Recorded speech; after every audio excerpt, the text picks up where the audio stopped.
Happy Friday, everyone. Just carrying on with this theme of our discipleship pathway. We've talked about connect, we've talked about grow. And this past Sunday, we actually talked about care, which is deeply personal for me.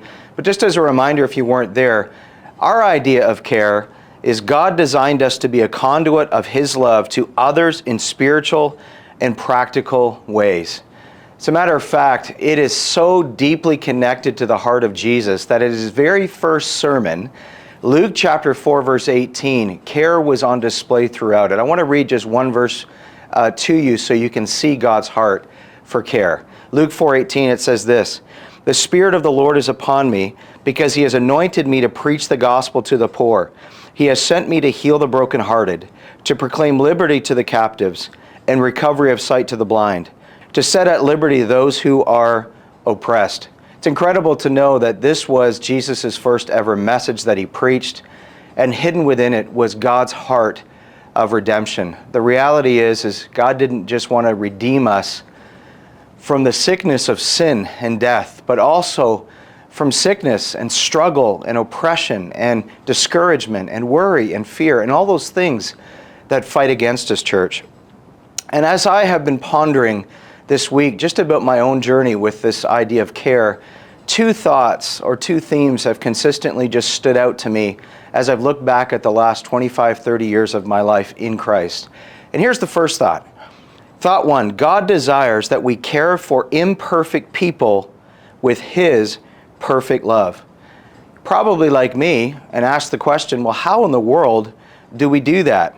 Well, I think there's a couple of things that we have to remember. Number one is that everyone is made in the image of God. No matter who they are, no matter what they're doing, no matter the choices they're currently making, they are made in the image of God, and God has a plan and a purpose for them because He loves them and wants to redeem them, spirit, soul, and body. I think the other thing that I've realized is that my love, my human love, is limited. There's only so much that we can do. There's only so much that I can express through my limited love. But if we can surrender and align ourselves, and if I could say maybe anchor ourselves to Christ's love, then what comes through us will be powerful and will produce fruit. That's not just for the moment, not temporary, but permanent. And that's my heart's desire. The second thought that I want to share with you today is God is calling us to love others in practical ways. That's God's desire, that we would minister to people in a practical way. Maybe it's providing a meal for people who are going through a difficult time, or maybe just got home from the hospital after giving birth to a baby. Well, if you're interested, join the meal train. Maybe for some of you, it's listening to those who are struggling and going through a tough time. And maybe the care that you're expressing to them is that you're willing to take that extra 40 minutes, an hour, hour and a half, to sit down for a coffee with them and listen to what they're going through and pray for them and encourage them. Maybe for you, you've just kind of stumbled across a connection point with maybe somebody you haven't seen in a long time, or touched base with somebody in a long time, and you start to find out what's been going on in their life. And the only thing that comes out of you is a deep desire to support and be a practical solution to some of the things that they're struggling with. At the end of the day, God's desire for us is that we would emulate Mother Teresa, who once said this, "When you love somebody today, they will reject you tomorrow, but love them anyway." In other words, it doesn't matter what their response is. It doesn't matter whether they accept us or accept our love and care. Let's just love them anyway. That's what Jesus would have done. I want to remind you, church, that care is a part of our Christian heritage. When you look back at the New Testament church and the first believers in Christ, that church lived out care. They shared with one another. They provided for one another. They prayed for one another. They were a constant source of support and care for one another. But when we look at the second century church leaders, we look at Polycarp or Clement of Rome and others, there's long stories about how they led the church to care for the needs and providing alms.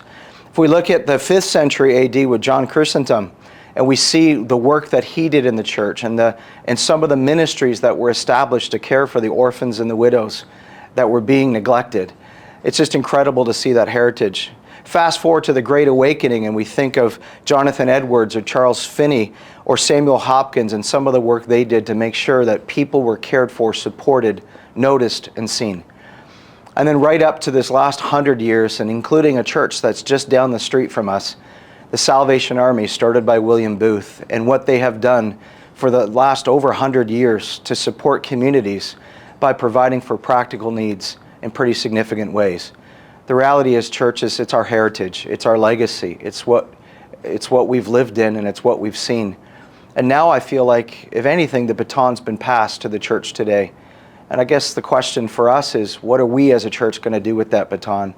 And if I can maybe lean in a little bit more personally, what are you going to do with that baton that's in your hands? I want to challenge you. Look beyond yourself and care for those that are around you. Meet the needs.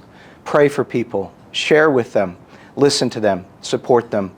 Compassionately care for them, because that is the ministry of Jesus.